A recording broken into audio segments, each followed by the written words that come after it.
Hello friends, स्वागत है आपका मेरे यूट्यूब चैनल #UPPCS पे चौहान में। दोस्तों, आजकल एक जो न्यूज़ है चर्चा में बनी हुई है कि मोदी सरकार ने CBI और ED के निदेशकों का कार्यकाल बढ़ाया है। यहाँ पे दो फोटोज दे रखी हैं। एक जो है CBI चीफ है सुबोध कुमार जायसवाल, दूसरे हैं ED चीफ संजय कुमार मिश्रा। चलिए फिर हम देखते हैं क्या है इस न्यूज़ में।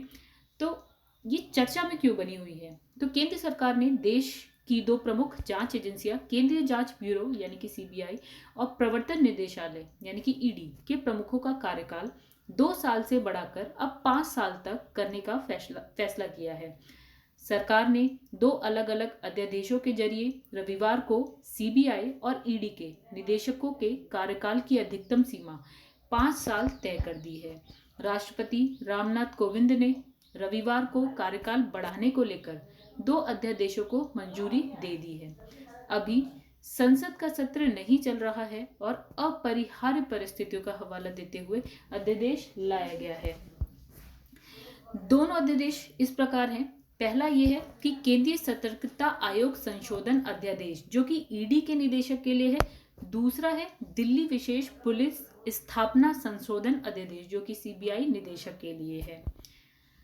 इन अध्यादेशों के तहत निदेशकों के कार्यकाल की अधिकतम सीमा को 2 साल की जगह 5 साल तक कर दिया गया है और इन निदेशकों का कार्यकाल पहले 2 साल का होगा और इसके बाद एक साल के लिए 3 बार उनके कार्यकाल को बढ़ाया जा सकता है। फिर अब बात करते हैं क्या है अध्यादेश। तो संविधान के अनुच्छेद 123 यानी कि 123 के तहत राष्ट्रपति और अनुच्छेद 213 के तहत राज्यपाल अध्यादेश जारी कर सकते हैं। संसद और विधानमंडल के विश्रांति काल में ही अध्यादेश जारी हो सकते हैं। अध्यादेश का प्रभाव व शक्तियां संसद के बने कानून की तरह ही होती हैं, हालांकि इनकी जो प्रकृति होती है अल्पकालीन होती है। अब राष्ट्रपति के अध्यादेश जारी करने की शक्ति की बात करते हैं। जब संसद के दोनों या कोई एक सत्र नहीं चल रहा होता है तो राष्ट्रपति को लगे तुरंत कार्रवाई की आवश्यकता है तो वह अध्यादेश जारी कर सकता है। राष्ट्रपति की यह शक्ति न्यायिक समीक्षा के अधीन होती है, यानी इसे न्यायालय में चुनौती दी जा सकती है। राष्ट्रपति अध्यादेश को मंत्रिपरिषद की सलाह पर ही जारी कर सकता है या फिर वापस ले सकता है। अब हम कुछ सीमाओं की बात करते हैं राष्ट्रपति के जो अध्यादेश जारी करने की शक्ति है उनकी।